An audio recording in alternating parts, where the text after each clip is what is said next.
제가 존경하는 기독교 사업가 중에 최의숭 장로님이 계십니다.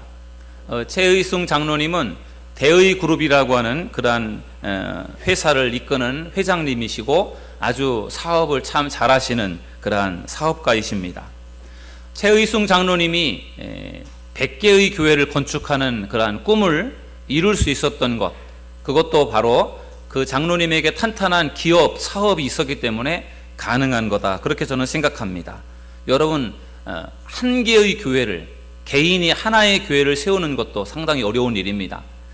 아니, 교회가 하나의 교회를 세우는 것도 어려운 일이에요. 그런데 혼자서 100개의 교회를 건축했다라는 것은, 그것은 정말 기적 같은 일이 아닐 수 없습니다. 최의숭 장로님의 그 꿈과 비전이 있었고 그의 탄탄한 사업적인 기반이 있었기 때문에 가능한 일이었다라고 저는 믿습니다. 장로님은 가정생활에도 충실했습니다. 장로님은 아내와 거의 부부싸움을 거의 하지 않았다고 그렇게 말씀을 하시더라고요. 그래서 저는 정말 거짓말 같다, 어떻게 부부싸움을 하지 않고 살 수가 있을까, 그런 생각을 했는데 장로님 책을 읽어보니까 부부싸움을 거의 하지 않고 있다고 그렇게 말씀하시더라고요. 아마도 정말 부부간에 정말 금실이 너무나 좋으시고 믿음으로 살아가는 그러한 가정을 만들고 계신 분이 바로 최의숭 장로님이다, 그런 생각을 했습니다. 장로님의 일가 친척이 한 500여 명이 된답니다. 500여 명이 되는데요, 그 중에서 교회를 안 다니는 사람이 몇 명이나 될까요? 500여 명의 장로님의 일가 친척 중에 교회를 안 다니는 사람은 단 한 사람도 없다고 합니다. 참 놀라운 일이죠. 그래서 정말 장로님의 가정과 가문이 정말 믿음의 가정이고 믿음의 가문으로 그렇게 세워지는 것이 정말 놀랍구나, 그런 생각을 하게 됩니다. 장로님은 서울에 있는 화양감리교회를 섬기는 감리교회 장로님이십니다. 그래서 저는 장로님을 더 좋아해요. 왜? 감리교회 장로님이시라서 참 좋습니다. 저는 이러한 점들을 미루어 볼 때 최의숭 장로님이요, 참 사업도 잘하시고 그리고 가정도 참 충실하시고 가정도 참 믿음의 가정이시고 그리고 교회를 또 아름답게 섬기는 장로님이라는 점에서 참 훌륭한 그리스도인이고 훌륭한 장로님이다, 그런 생각을 하고 있습니다. 저는 우리 교회에도 이런 최의숭 장로님과 같은 훌륭한 우리 그리스도인들이 많이 세워질 수 있기를 주님의 이름으로 축원합니다. 제가 기도할 때마다 그런 기도를 합니다. 하나님, 우리 교회에도 사업을 정말 크게 하는 분들이 우리 교회에 세워지게 해주세요. 사업을 크게 하는 분들이 우리 교회로 오시면 좋겠죠. 그리고 우리 교회에 있는 사업하는 분들이 사업이 잘 되어지면 얼마나 그것이 좋겠습니까? 여러분들도 기도할 때마다 기도하셨으면 좋겠습니다. 이러한 최의숭 장로님과 같이 정말 사업도 잘하시고 그리고 가정도 잘 평안하게, 가정도 믿음의 가정을 세워갈 수 있고 그리고 교회를 잘 섬기는 그러한 우리 그리스도인들이 많이 세워진다면 얼마나 교회가 튼튼하겠습니까? 우리 교회 안에 최의숭 장로님과 같은 분이 계시다면 얼마나 그것이 교회의 힘이 되겠습니까? 혼자 힘으로 100개의 교회를 건축할 수 있는 그러한 재력을 가지고 있는 분이 교회에 계시다면 그분의 그 힘으로 인해서 교회가 더 큰 일을 아마 할 수 있지 않을까, 그런 생각을 합니다. 그래서 우리 교회에도 이런 분이 계시면 좋겠다, 그런 생각을 하면서 기도를 합니다. 여러분들이 그런 분이 될 수 있기를 주님의 이름으로 축원합니다. 하나님께서 저는 분명히 믿음의 사람들에게 영혼이 잘됨과 같이 범사가 잘되고 강건케 되는 복을 주실 줄로 믿습니다. 오늘 저는 리더십 시리즈 마지막 설교로 루디아에 대한 리더십을 여러분들과 함께 나누려고 합니다. 오늘 어린이 주일이기 때문에 제가 어린이 주일에 관한 설교를 해야 되는데 제가 그냥 어린이에 대한 설교를 준비하지 않고 그동안에 해왔던 리더십에 대한 설교를 오늘 준비했습니다. 루디아라고 하는 사람을 통해서 하나님께서 우리에게 주시는 말씀에 귀를 기울였으면 좋겠습니다. 여러분, 루디아라고 하는 여인을 여러분들은 어떻게 알고 계십니까? 제가 구약 성경과 신약 성경의 15명의 리더들, 우리가 본받을 만한 리더들을 선택을 해서 여러분들에게 그동안에 한 3개월 동안 설교를 했습니다. 오늘 마지막으로 루디아라고 하는 사람에 대해서 말씀을 나누려고 하는데, 루디아는 사업을 잘하는 리더였습니다. 저를 따라서 하시겠습니다. 사업을 잘하는 리더. 여러분, 사도행전 16장 14절, 오늘 읽었던 본문의 말씀인데요, 14절 말씀을 함께 우리 읽어보도록 하겠습니다.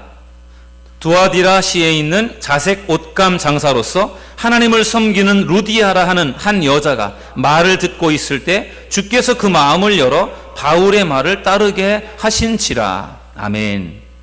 여러분, 루디아는 무엇을 하는 사람이었습니까? 자색이라고 하는 옷감을 파는 사업가였습니다. 당시에 루디아는 황실이라든지 고관 대작들을 상대로 해서 최고급의 원단이었던 그러한 자색 옷감을 장사하는 상당한 재산을 소유한 사업가였습니다. 당시 사회가 남성 중심의 가부장적인 사회였기 때문에 여성들이 사업을 한다라고 하는 것은 상당히 어려운 시대였습니다. 그런데 이런 상황에서 루디아라고 하는 여성이 자색 옷감을 파는 사업을 하며 그러한 사업가가 되었다라고 하는 것은 대단히 특별한 일이라고 생각합니다. 그리고 저는 루디아라고 하는 여인이 사업을 잘하는 그러한 사업가가 되었기 때문에 그가 사도 바울을 뒷받침하고 또 사도 바울이 큰 일을 하는데 도움을 주었다, 저는 그렇게 생각합니다. 여러분, 돈이 우리 일생의 전부는 아닙니다. 사람이 있고 돈이 있는 것이지 돈이 있고 사람이 있는 것이 아니에요. 돈이 전부는 아닙니다. 그러나 우리가 인생을 살아가는 데 있어서 돈이 있으면 참 편안하고요, 돈이 있으면 할 수 있는 일들이 많아요. 교회도요, 돈이 많으면 그 돈을 가지고요 선교하는 일을 더 크게 할 수도 있습니다. 돈이 있어서 해외에 교회를 턱턱 세워줄 수 있다면 얼마나 좋겠습니까? 또 교회에 돈이 있으면 구제하는 일들도 크게 할 수 있어요. 저희가 지금은 구제하는 일을 잘 못하지만 또 교회의 물질적인 부분들이 좀 많이 갖추어지면요 큰 구제를 할 수가 있습니다. 또 돈이 있으면은 선한 사업들도 많이 할 수가 있어요. 그래서 교회에 물질이 필요한 것이고 교회의 사업을 잘하는 분들에게 또 그런 물질적인 사업, 그런 역할들을 감당할 수 있게 해주신다면 얼마나 그것이 힘이 되고 놀라운 힘이 되겠습니까? 여러분, 직장 생활하는 사람들에게 있어서는 1,000만 원이라는 돈 혹은 1억이라고 하는 돈이 큰 돈이겠지만 사업하는 사람들에게, 큰 사업을 하는 사람들에게 있어서 1,000만 원, 1억이라고 하는 돈은 그렇게 큰 돈이 아닐 수도 있어요. 그러니 그분들이 필요한 1,000만 원, 1억이라고 하는 돈을 헌신을 하셔서 그것으로 교회가 큰 사업을 할 수 있다고 한다면 그것이 얼마나 교회의 힘이 되겠습니까? 그런 점에서 교회 안에도 사업을 잘하는 분들, 사업을 크게 하는 분들이 필요하다라고 저는 생각합니다. 제가 존경하는 기독교 사업가 중에 또 한 분이 있는데 김성호라고 하는 장로님이십니다. 이 장로님은 농촌 목회자 자녀로 태어났습니다. 힘들게 생활하며 고생을 하시면서 공부를 하셨는데 열심히 공부를 하셔서요 서울대를 들어갔습니다. 서울대 약대를 졸업하셨고 서울대 약대를 졸업한 이후에 마산에서 약국을 개원했습니다. 마산에 아주 번화가에 큰 그런 약국을 개원한 것이 아니라 4.5평 아주 정말 쥐구멍만한 그런 조그만 구멍가게 같은 약국을 한 것입니다. 왜냐하면 돈이 없었기 때문에. 그래서 그렇게 4.5평밖에 안 되는 조그만 약국을 개원을 하고 그 약국의 이름을 6일 약국이라고 그렇게 이름을 정했습니다. 6일만 일하고 7일째 주일은 쉬는 그러한 약국이다라는 차원에서 6일 약국이라고 그렇게 이름을 지었습니다. 장로님은요 약국을 시작하면서부터 어떻게 하면 이 약국이 잘 될까를 늘 끊임없이 생각하고 고민을 했습니다. 그러면서 장로님이 선택한 방법 중에 하나가 6일 약국을 사람들에게 알리는 것이었습니다. 어떻게 알렸느냐? 장로님이 매일매일 택시를 하루에도 여러 번씩 수차례 택시를 타셨습니다. 그리고 택시를 타고서 일부러 약국에서 멀리 떨어진 곳에서 택시를 타신 다음에 택시 운전기사에게 6일 약국을 갑시다 이렇게 이제 요청을 하는 것입니다. 그러면 택시 운전기사가 그 마산 시내의 대형 큰 약국도 아닌 조그만 정말 구멍가게 같은 약국 6일 약국을 어떻게 알겠습니까? 그러면 6일 약국이 어디 있습니까? 물어보면은 6일 약국도 모릅니까? 6일 약국 얼마나 유명한 약국인데요. 6일 약국은요 여기 있는 겁니다. 그렇게 설명을 해서 6일 약국을 이제 기사들이 찾아가게 되었답니다. 그렇게 해서요 2년인가를 했답니다. 그러니까 마산 시내에 있는 택시 기사들이 2년이 지나니까요 6일 약국을 모르는 기사가 없을 정도로 6일 약국을 다 알게 됐다는 거예요. 그러면서 6일 약국이 유명한 약국이 되었답니다. 누가 그렇게 만들었습니까? 본인이 그렇게 만든 거예요. 본인이 6일 약국을 PR해서 6일 약국을 기사들이 알게 되니까 기사들을 통해서 다른 사람들까지도 이렇게 퍼져나가게 되었다고 합니다. 여러분들도 교회 오실 때 가끔씩 택시를 한번 타고 와 보시기 바랍니다. 택시를 타시고 뭐라고 하십니까? 사도들 교회를 갑시다.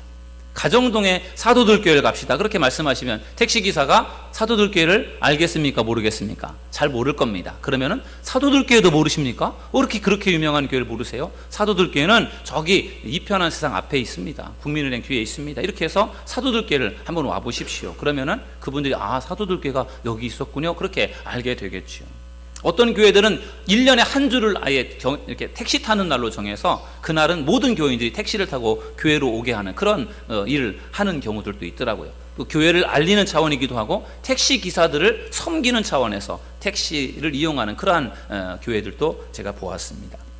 아무튼 이 김성호 장로님이 6일 약국이 작은 약국이지만 그것을 사람들에게 알리기 위한 홍보의 방법으로 그 방법을 선택을 했는데 그걸 통해서 많은 사람들이 약국을 알게 되었다고 합니다. 그런데 약국을 사람들이 많이 아는 것도 중요하지만 약국이 서비스를 잘해야 중요한 것 아니겠습니까? 그래서 그 장로님이요, 김성호 장로님이 약국을 하면서 정말 최고의 서비스를 고객들에게 베풀었답니다. 정말 90도로 인사하면서 약국을 찾아오는 그러한 손님들이 누구이든 간에 아주 굉장히 친절하게 잘 섬겨주셨습니다. 그리고 약국에 찾아오는 손님들의 이름을 암송하기 시작했습니다.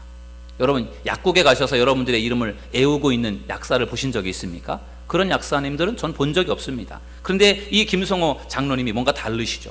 자기 약국을 찾아오는 고객들의 이름을 외운 겁니다. 그러면서 고객이 찾아왔을 때 그분의 이름을 불러주고 반겨주니까 고객들이 거기에 감동을 하게 된 것입니다. 그런 방식으로 약국을 경영하면서요, 친절하게, 그리고 사람들의 이름을 알면서, 그리고 택시 기사들이 찾아오면 동전을 바꿔주고 또 드링크를 무료로 제공하면서 또 누구에게든지 친절하게 그렇게 섬기면서요, 그 약국이 점점점 유명한 약국이 되었습니다. 그래서 나중에는요, 약사가 20명이나 그 약국에서 근무하는 그러한 큰 약국으로 그렇게 성장이 되었다고 합니다.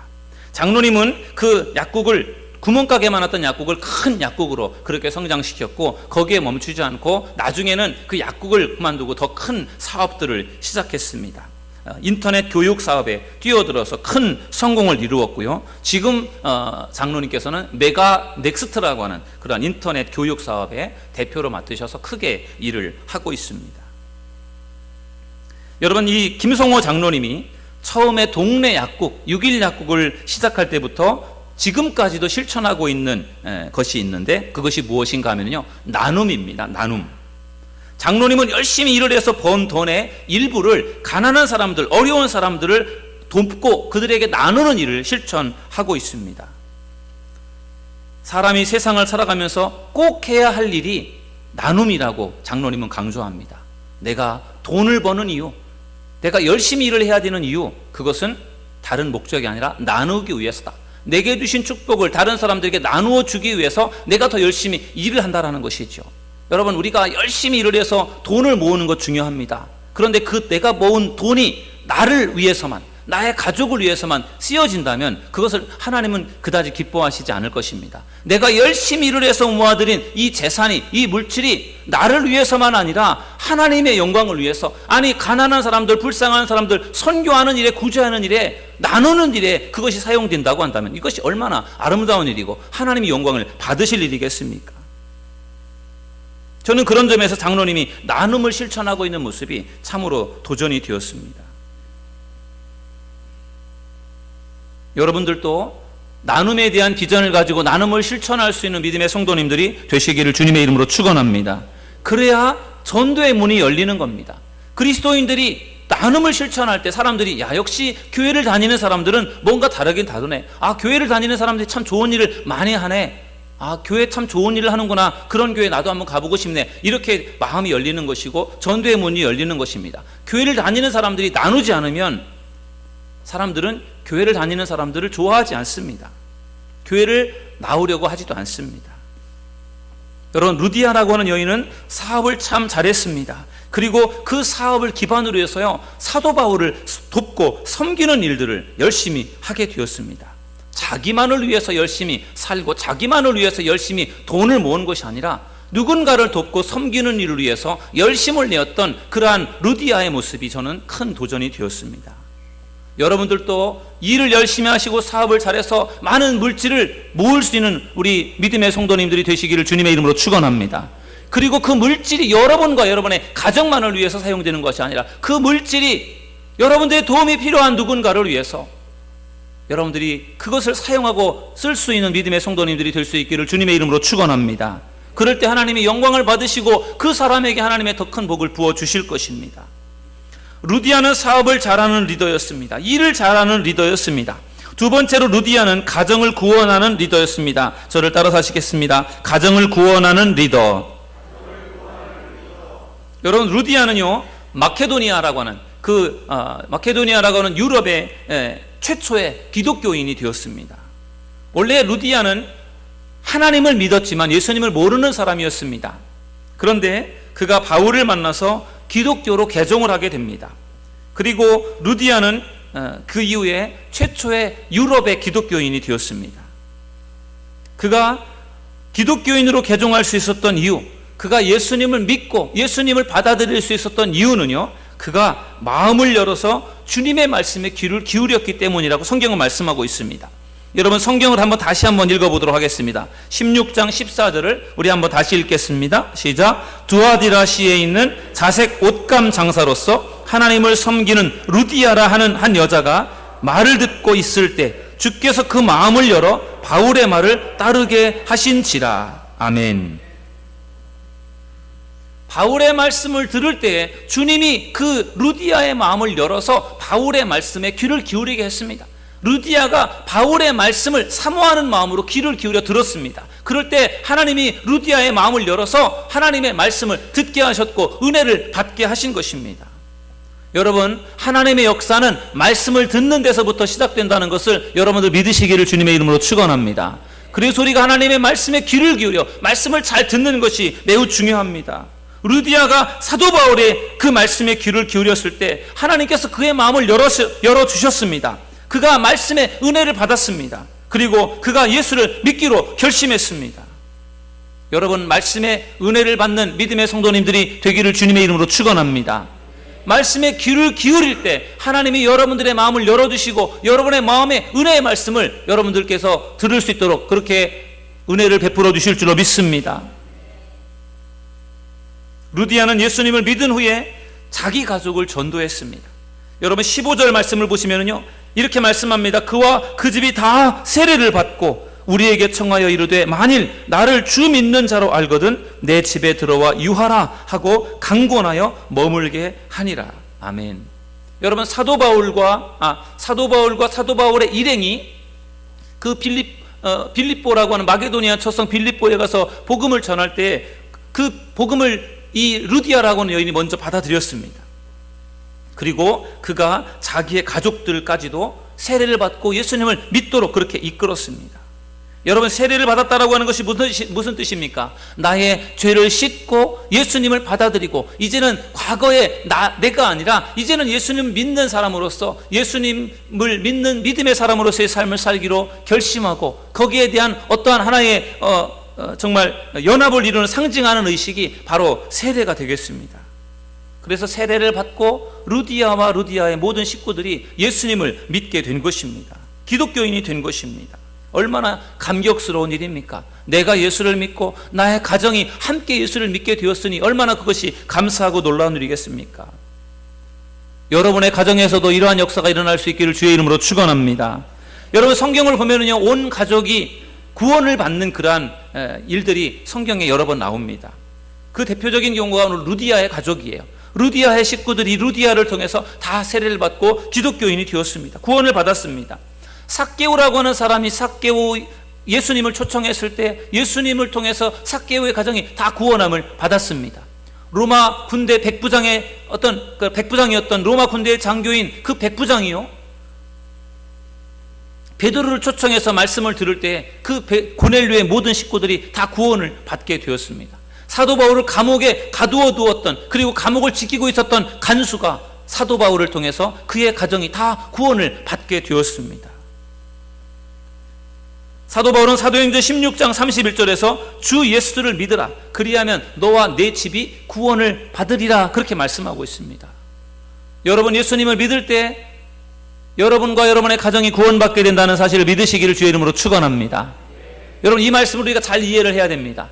내가 열심히 신앙생활을 하면 나 때문에 자동적으로 우리 가족들이 다 천국에 가는 것이 아니에요. 내가 열심히 예수를 믿어서 나를 통해서 그들이 교회로 나와서 예수님을 믿으면서 천국에 가는 거예요. 나는 열심히 믿고 가족들은 믿지 않는데 그들이 어떻게 구원을 받고 천국에 갈 수가 있겠습니까? 그래서 내가 열심히 믿으면서 신앙의 본을 보이는 게 필요합니다. 기독교인다운 모습을 보여주어야 합니다. 여러분, 루디아가 그의 가족을 하나님께로 인도할 수 있었던 이유, 그의 가족을 교회로 인도할 수 있었던 이유는요, 루디아가 평소에 가족들에게 인정을 받았기 때문이라고 저는 생각합니다. 평소에 가족들이 루디아를 인정하지 않는다면 가족들이 루디아를 따라서 교회를 왜 가겠습니까? 루디아를 따라 교회를 갔다라고 하는 이야기는 가족들이 루디아를 존경하고 루디아를 인정했기 때문에 그것이 가능했던 것입니다.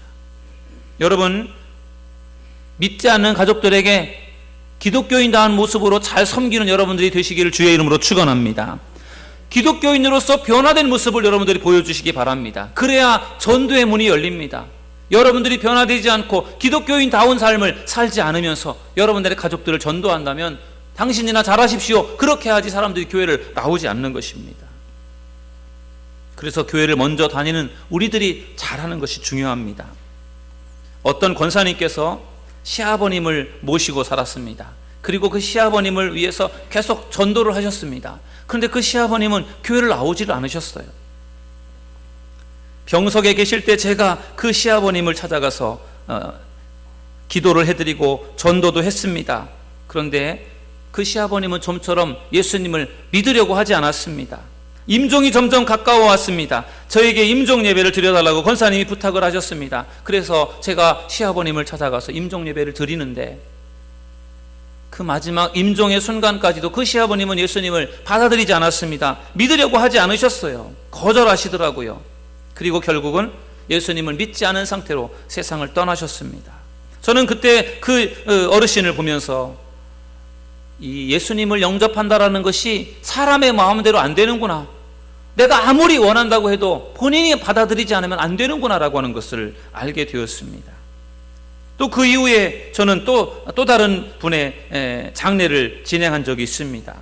병원에 이제 중병에 걸리셔서 이제 얼마 이제 살지 못한다라고 하는 이야기를 들었습니다. 그래서 신방을 갔는데 그분은 교회를 다니는 분이 아니었어요. 가족들이 교회를 다니시는 분들인데 그 자기의 아버님을 위해서 정말 안타까운 마음으로 정말 아버님이 예수님을 믿고 구원받아 천국에 갈 수 있게 해달라고 그것을 간절히 기도하고 소망하고 있었습니다.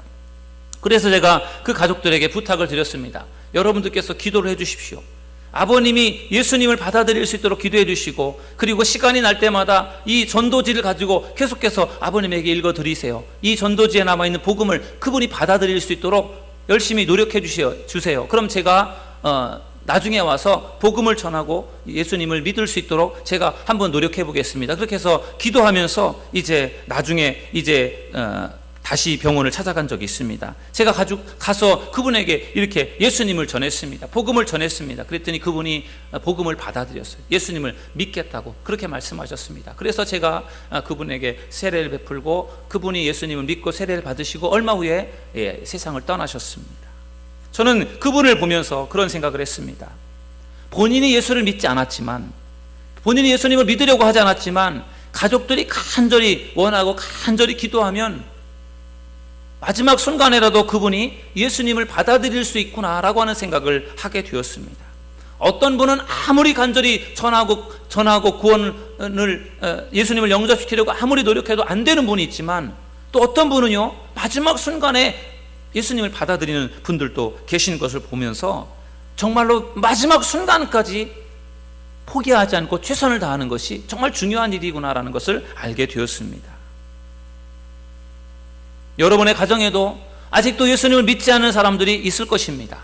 포기하지 마시고 그분들을 위해서 기도하는 여러분들이 되기를 주의 이름으로 축원합니다. 여러분의 부모님들 중에 예수님을 믿지 않는 분들도 계실 것입니다. 포기하지 마시고 끝까지 여러분들 기도하시고 전도하십시오. 여러분의 자녀들 중에 믿지 않는 사람들이 있을 것입니다. 그 자녀들을 위해서 포기하지 마시고 끊임없이 기도하면서 전도하시기 바랍니다. 여러분, 가장 중요한 것이 무엇입니까? 나의 사랑하는 가족들을 구원하여 함께 천국에 가는 것보다 더 중요한 일이 어디 있겠습니까? 부모님에게 최고의 효도가 무엇입니까? 그분이 천국에 갈 수 있도록 전도하는 것 아니겠습니까? 자식들에게 우리가 줄 수 있는 최고의 축복이 무엇입니까? 그들이 예수님을 잘 믿게 하는 것 아니겠습니까? 여러분, 여러분의 가정에 구원의 문이 열릴 수 있도록 기도하는 믿음의 성도님들이 되시기를 주님의 이름으로 축원합니다. 루디아라고 하는 여인이 참 대단한 것은 내가 예수님을 받아들인 이후에 곧바로 나의 가족들도 같이 예수님을 믿을 수 있게 했다라는 점입니다. 그 점이 저는 참으로 대단하다라고 생각합니다. 세 번째로 루디아는 어떠한 리더였는가 하면요, 교회를 세우는 리더였습니다. 저를 따라서 하시겠습니다. 교회를 세우는 리더. 여러분, 사도행전 16장 15절을 우리 함께 읽어보시겠습니다. 시작. 그와 그 집이 다 세례를 받고 우리에게 청하여 이르되 만일 나를 주 믿는 자로 알거든 내 집에 들어와 유하라 하고 강권하여 머물게 하니라. 아멘. 여러분, 하나님께서 2차 전도여행을 하고 있는 사도 바울에게 하나님께서 환상을 통해서 하나님의 뜻을 계시해 주셨습니다. 그것은 마게도니아, 유럽으로 건너와서 복음을 전하라는 하나님의 비전이었습니다. 사도 바울은 2차 전도여행을 소아시아에서 전도하고 있었습니다. 터키 지역에서 복음을 전하고 있었습니다. 그런데 하나님께서 그곳에서 사역을 그만하고 유럽으로 건너와서 유럽에도 복음을 전하라는 것이었습니다. 그래서 사도 바울이 거기에 순종해서 건너갔습니다. 그곳이 바로 마게도니아의 첫성 빌립보였습니다. 유럽의 첫 번째 도시 빌립보라고 하는 곳에 가게 된 것입니다. 그곳에 갔는데 그 빌립보라고 하는 곳에는 기도하는 초소가 전혀 없었습니다. 그래도 사도 바울은 하나님이 이곳으로 보내셨으니 이곳에 누군가가 있으리라 생각하고 강가를 가봤더니 강가에 몇몇의 유대인 무리들이 모여서 그곳에서 하나님 앞에 기도를 드리고 있었습니다. 그래서 그곳에서 바울이 하나님의 말씀을 그 여인들에게 전했습니다. 그리고 그들이 바울이 전하는 말씀을 들었는데 그 중에 루디아라고 하는 여인이 있었던 겁니다. 그 루디아가 바울의 말씀을 듣고 은혜를 받았습니다. 그리고 그가 예수를 믿기로 작정한 것입니다. 그러면서 루디아가 어떻게 했습니까? 사도 바울을, 그리고 사도 바울의 일행을 자기의 집으로 초청을 했습니다. 자기의 집에 머물게 했습니다. 그러면서 자기 집에서 예배를 드리게 했습니다. 루디아의 집이 예배 처소가 된 것입니다. 그리고 나중에 그 루디아의 집이 빌립보 교회가 되었습니다. 따라서 루디아는 유럽 최초의 교회인 빌립보 교회를 개척하고 빌립보 교회를 창립하는 그러한 사람이 된 것입니다. 여러분, 얼마나 이것이 대단한 일입니까? 자주장사, 사업을 잘하는 것도 중요하지만 그가 자기 가정들을 중심으로 해서 교회를 세웠다라고 하는 점이 얼마나 이것이 위대한 일인지 모릅니다. 우리 교회도 처음에 가정에서부터 시작이 되었습니다. 여러분들 사진에 보시는 사진은 최민식 장로님의 성남동에 있는 월드 메르디앙이라고 하는 아파트에서 예배드리는 장면입니다. 교회를 개척하기로 결심하고 교회를 사임했지만 예배 처소가 준비되어 있지 않은 상태에서 참으로 막막할 때에 최민식 장로님과 김명숙 권사님은 자기의 집을 예배의 처소로 공개해 주셨습니다. 그래서 저는 최민식 장로님의 집에서 2달 동안을 예배를 드렸습니다. 그러면서 나중에 효성동에 예배 처소를 준비하게 되었습니다. 예배 드릴 처소가 없어서 정말로 광야 같은 사막에서 막막한 그러한 삶을 살아갈 때 예배 처소로 자기의 집을 공개해 주셨던 최민식 장로님, 김명숙 권사님의 그 헌신을 저는 잊을 수가 없습니다. 최민식 장로님의 가정에서 시작한 사도들 교회는 이후에 효성동에 예배 처소를 준비하여 효성동에서 예배를 드리기 시작했고, 그 이후에 다시 지금의 가정동으로 와서 우리 교회가 이렇게 세워지게 되었습니다. 루디아라고 하는 한 여인의 가정에서 시작된 그 작은 모임이 나중에 빌립보라고 하는 교회가 되었습니다. 그리고 그 빌립보 교회는 유럽이라고 하는 지역에 복음을 전하는 아주 중요한 사명을 감당하는 교회가 되었습니다. 우리 사도들 교회가 적은 무리들이 모여서 최민식 장로님이라고 하는 장로님의 그 집에서 시작이 되었습니다. 그리고 그 교회가 효성동의 상가로 갔다가 지금의 가정동 교회로 오게 되었습니다. 하나님께서 루디아를 통해 세우신 그 빌립보 교회를 사용하셔서 유럽의 많은 그러한 기독교를 전하는 그러한 도구로 쓰신 것처럼 하나님께서 이 시대에 필요해서 세우신 우리 사도들 교회를 통해서 이 시대에 하나님께서 많은 일들을 분명히 행하실 줄로 저는 믿습니다. 개척교회가 힘든 시대에 우리 교회가 개척이 되었습니다. 특별한 방법으로 개척이 되었습니다. 저는 그것이 하나님의 뜻이라고 생각을 해요. 앞으로 우리 사도들 교회를 통해서 그러한 교회들을 앞으로 세워가라, 그런 뜻이고, 우리 사도들 교회가 개척이 힘든 이 시대에, 그리고 개척하기 힘든 시대에 개척하는 교회들, 어려운 교회들에게 희망을 주고 소망을 주는 그러한 교회로 쓰임받을 수 있기를 주의 이름으로 축원합니다. 여러분, 빌립보 교회가 세워줄 수 있었던 것, 그것은 루디아의 헌신 때문이었습니다. 루디아의 헌신이 없었다고 한다면 빌립보 교회는 세워질 수 없었을 것입니다. 루디아의 헌신이 빌립보 교회라고 하는 좋은 교회를 만들었는데, 요즘 성도들은 헌신을 하지 않으려고 합니다. 헌신을 하지 않으면서 좋은 교회가 되기를 기대합니다. 여러분, 세상에 공짜는 없는 것입니다. 내가 노력하고 수고해야 거기에 뭔가 열매를 거두는 거죠. 교회도 마찬가지예요. 성도들의 헌신과 땀과 기도와 눈물이 있어야 거기에서 아름다운 열매를 맺는 것인데, 내가 수고하지 않고 헌신을 하지 않으면서 내가 다니는 교회가 그냥 좋은 교회로 되기로 그것을 기대하는 것은 잘못된 것입니다. 사도들 교회가 여러분 좋은 교회가 되기를 원하십니까? 별로 원하지 않으시는 것 같아요. 사도들 교회가 좋은 교회가 되기를 원하십니까? 그러면 여러분들이 더 헌신하시길 바랍니다. 사도들 교회가 부흥되기를 원하십니까? 그러면 여러분들이 조금 더 헌신하시길 바랍니다. 여러분들이 헌신하지 않으면 누가 교회를 부흥시키고, 여러분들이 헌신하지 않으면 어떻게 교회가 좋은 교회가 될 수 있겠습니까? 다른 사람들이 와서 우리 교회를 좋은 교회로 만들어 줍니까? 다른 사람들이 우리 교회를 부흥시켜 주겠습니까?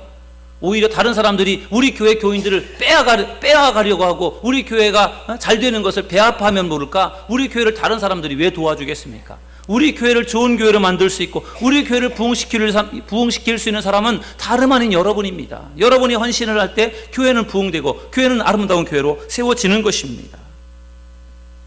주일 예배를 드리는 것으로 내가 할 일을 다 했다라고 만족하지 마시고, 여러분들이 주중에 한 번만이라도 교회에 더 나와 보시길 바랍니다. 섬김을 받으려는 것으로만 좋아하지 마시고 다른 사람을 좀 더 섬겨보시길 바랍니다. 교회가 왜 이래? 교회가 왜 이렇게 부족해? 이거밖에 안 돼? 부족하다고 불평하지 마시고 여러분이 그 부족한 모습들을 한번 채워보시길 바랍니다.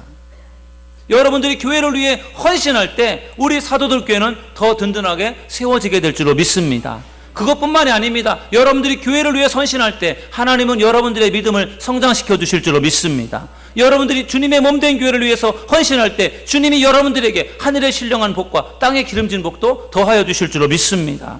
그래서 우리가 주님을 위해 헌신하는 것이 필요한 것입니다. 민주주의라고 하는 나무는 피를 먹고 자란다, 그런 이야기 여러분 들어보셨습니까? 민주주의가 그냥 생겨날 수 있는 것이 아니라 피를 통해 민주주의의 나무가 자란다는 것입니다. 그것은 무슨 말인가? 민주주의는 희생과 헌신을 통해서 민주주의가 성숙하게 자라가게 된다는 것입니다. 여러분, 우리나라가 자유민주주의가 될 수 있었던 이유가 무엇입니까? 일제의 식민 통치로부터 벗어나기 위해서 수많은 사람들이 피를 흘렸기 때문인 줄로 믿습니다. 우리나라가 자유민주주의가 될 수 있었던 것은 6.25 전쟁으로부터 남한을 지켜내기 위한 수많은 사람들의 피가 흘려졌기 때문에 우리나라가 자유민주주의를 지킬 수 있었던 것입니다. 우리나라가 자유민주주의가 될 수 있었던 것은 부패 정권으로부터 나라를 지켜내기 위해서 수많은 사람들이 피를 흘렸기 때문에 가능했던 것입니다. 민주주의는 그래서 피를 먹고 자란다는 이야기가 있습니다. 저는 개척교회라고 하는 나무도 피를 먹고 자란다고 생각합니다. 개척교회가 성장하기 위해서는 성도들의 피가 필요하다는 것이죠. 성도들의 눈물과 성도들의 땀과 기도와 성도들의 헌신이 있어야 교회가 자라나는 것이지, 수고와 헌신이 없이 어떻게 교회가 자라나겠습니까? 우리 교회가 이 땅에 세워진 지 8년이라는 시간이 흘렀습니다. 8년 동안 교회가 많이 성장이 되었습니다. 그러나 8년 동안 교회가 부흥되고 많이 성장이 되었지만 8년 동안 우리 교회가 성장하기까지 수많은 사람들의 수고와 땀과 눈물과 헌신이 있었습니다. 효성동에 예배 초소를 마련하기 위해서 성도들이 많은 헌신을 했습니다. 멀리 숭의동에서 봉고차를 타고 새벽에도 오셔서 기도하시는 성도들의 헌신이 있었습니다. 가동동 지금의 성전을 마련하기 위해서 모든 성도들이 건축 헌금을 드리는 헌신을 하셨습니다. 지금도 매주 수요일마다 숭의동에서 차를 타고 오셔서 예배하시는 그러한 우리 노인분들이 계십니다. 그 노인분들 중에는 연세가 88세가 되신 분이 3분이나 계십니다. 그분이 나이도 많고 힘도 없고 기력도 없는데 그분들이 왜 수요일날 교회 나와서 예배를 드리시는 겁니까? 할 일이 없어서, 시간이 없어서요? 아닙니다. 그분들이 교회를 사랑하니까 어떻게 해서든지 교회를 세워보고 싶어서 교회를 나오시는 것입니다. 수요일마다 우리 교회가 가정동으로 이전한 이후에 수요일마다 지금 4년 동안 매일 수요일마다 교회 앞에서 2시간씩 전도를 하고 있습니다. 매일매일 수요일마다 비가 오지 않는 이상은 전도를 하고 있어요. 그러한 분들의 수고와 헌신을 통해 오늘 우리 교회가 있었던 것입니다. 새벽마다, 금요일 저녁마다 피곤해도 힘들어도 교회 나와서 기도하며 부르짖는 사람들이 있어서 지금의 우리 교회가 있을 수 있었던 것입니다. 거저로 된 것이 아닙니다. 누군가의 눈물과 헌신과 희생을 통해 지금 우리 교회가 세워지게 된 것입니다. 누가 뭐래도 저는 그렇게 생각합니다. 우리 교회는 헌신하는 사람들, 희생하는 사람들의 수고와 땀과 피를 통해서 우리 교회가 세워지게 된 것입니다. 저는 우리 사도들교회를 섬기는 여러분들도 루디아와 같은 그러한 교회를 세우는 리더들이 될 수 있기를 주님의 이름으로 축원합니다. 우리가 일평생 살아가면서 교회를 건축하고 교회를 세우고 그 교회를 아름다운 교회로 만들어간다라고 하는 것이 얼마나 이것이 소중한 일이겠습니까? 내가 아름다운 교회를 만들어서 그것을 나의 자녀들에게 이어줄 수 있다면 그것처럼 보람 있는 일이 어디 있겠습니까? 내가 열심히 신앙생활하는 것도 중요하지만 내가 신앙생활하면서 나의 신앙을 우리의 자녀들에게 이어주는 것 더 중요한 문제입니다.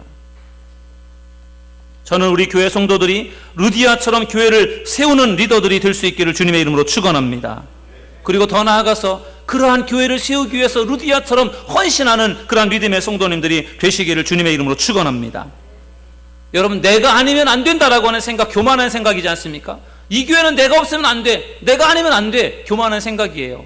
그런 생각을 품는 것은 좋지 않습니다. 그러나 그것 말고도 또 안 좋은 생각이 있습니다. 이 교회는 내가 없어도 돼, 내가 없어도 아무 문제가 없어, 그렇게 생각을 하는 순간부터 그 교회는 침체가 되는 것입니다. 이 교회는 내가 없으면 안 돼, 그것도 안 되지만 내가 없어도 잘 될 거야, 그것도 안 됩니다. 교회를 사랑하는 마음으로 우리가 개척하고 우리가 섬기는 교회를 위해서 우리가 헌신하고 충성을 해서 이 교회를 아름다운 교회로 세워가야지. 내가 안 해도 된다, 내가 없어도 괜찮을 거야, 그렇게 생각하기에 우리 교회는 아직 약합니다. 그래서 루디아 같은 사람들이 필요하다고 생각해요. 교회를 위해서 헌신하는 사람들, 여러분들이 지금보다 조금씩만 더 헌신하신다면 교회는 더 아름답게 든든하게 세워지게 될 줄로 믿습니다. 여러분, 자동차가 언덕을 올라갈 때 평지를 달리는 속도로 언덕을 가는 게 아니에요. 평지를 달릴 때 속도보다 기아를 변속해서 저단기어로 바꾸어야 언덕을 올라갈 수가 있어요. 저는 지금 우리 사도들 교회가 그런 단계라고 생각을 해요. 평지를 씩씩 달리는 단계가 아니라 언덕을 올라가는 단계인 것 같아요. 그래서 언덕을 올라가기 위해서 기아를 변속해서 저단기어로 놓고 올라가는데 답답할 수도 있고 속력을 빨리 내고 싶기도 하지만 언덕을 올라가는 단계이기 때문에 속력을 낼 수가 없는 것 같아요. 그래서 여러분들이 그런 교회의 상황들을 아시고 헌신하시고 기도하셔서 우리 교회가 정말 더 아름답게 든든하게 세워질 수 있기를 주님의 이름으로 간절히 축원합니다. 오늘 루디아의 리더십에 대해서 말씀을 나누었습니다. 오늘 설교를 통해서 저는 리더십에 대한 설교를 마무리하려고 합니다. 그동안에 많고 많은 리더들에 대해서 말씀을 나누었습니다. 루디아라고 하는 여인, 그는 사업을 참 잘하는 여자였습니다. 그리고 가정을 구원하는 그러한 리더였어요. 그리고 더 나아가서는 교회를 세우는 리더였습니다. 여러분, 일도 잘하죠, 가정도 살림도 잘하죠, 그리고 교회도 잘 섬기죠. 여러분, 얼마나 대단한 사람입니까? 한 가지만 잘하는 것은 누구나 할 수 있어요. 사업을 잘하든지 가정을 잘 돌보든지 교회를 잘하든지. 그러나 루디아는요, 한 가지만 잘한 것이 아니라 이 세 가지를 다 잘했어요. 그러니까 저는 특별한 사람이라고 생각합니다. 그렇기 때문에 루디아를 통해서 가정이 구원받았고 루디아를 통해서요 교회, 빌립보 교회라고 하는 서양 최초의 교회가 세워질 수가 있었던 것입니다. 여러분도 루디아처럼 여러분을 통해서 가정이 구원받는 그러한 역사가 일어날 수 있기를 주의 이름으로 축원합니다. 여러분을 통해서 사도들 교회가 든든하게 세워질 수 있기를 주의 이름으로 축원합니다.